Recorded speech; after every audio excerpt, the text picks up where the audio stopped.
హరే కృష్ణ. మేము రాజమండ్రి నుంచి వచ్చామండి. నాయుడు మీడియా నుంచి చూసి యూట్యూబ్లో ఈ క్షేత్రానికి వచ్చాము.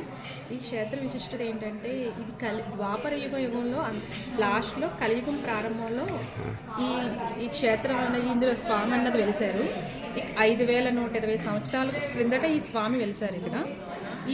ఇక ప్రత్యేకత ఏంటంటే ఈ జనార్దన స్వామి ఈయన పేరు. ఈయన అభయముద్రలో ఉన్న జనార్దన స్వామి. ఈయన ఏంటంటే ఇక్కడ పిల్లలు లేని వాళ్ళకి ఆరోగ్యరీత్యా, తర్వాత విదేశ యాత్రలో ప్రత్యేకంగా ఏంటంటే విద్యాస్థానం అనే ఈ క్షేత్రానికి పేరు అన్నమాట. అంటే ఇక్కడ అక్షరాభ్యాసం కానీ పిల్లలు తీసుకొచ్చి ఇక్కడ దర్శనం చేయించినా వాళ్ళకి విద్యలో రాణిస్తారు. వాళ్ళు అనుకున్న విద్య వాళ్ళు చదవగలుగుతారు.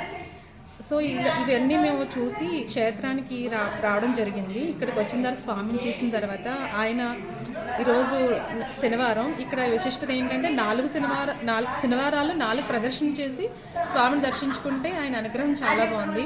ఇక్కడ స్వామి కూడా అలంకారం చాలా బాగా చేశారు. స్వామిని చూస్తుంటే ముగ్ధ మనోహరంగా ఉన్నారు.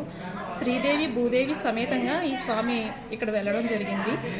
సో మీరందరూ కూడా స్వామిని దర్శించి ఆయన అనుగ్రహం తీసుకుని ఆయన అనుగ్రహాన్ని తీర్థపాత్రలు కావాలని కోరుకుంటున్నాను. హరే కృష్ణ, రాధే రాధే. వేరే ఏంటంటే ఇక్కడ వైకుంఠ ద్వారం అనేది ఇక్కడ ఏర్పాటు చేయబడింది. ఈ జనార్దన స్వామిని వైకుంఠ ఏకాదశి రోజున ఉత్తర ద్వారం ద్వారా దర్శనం చేసుకుంటే ఆ స్వామి అనుగ్రహం ఎల్లవేళలా మీకు కలుగుతుంది. అందుకని ఇక్కడ వైకుంఠ ద్వారం కూడా ఏర్పాటు చేయబడింది. మీరందరూ వచ్చి స్వామిని దర్శించుకోవాలని ఆశిస్తున్నాను. హరే కృష్ణ.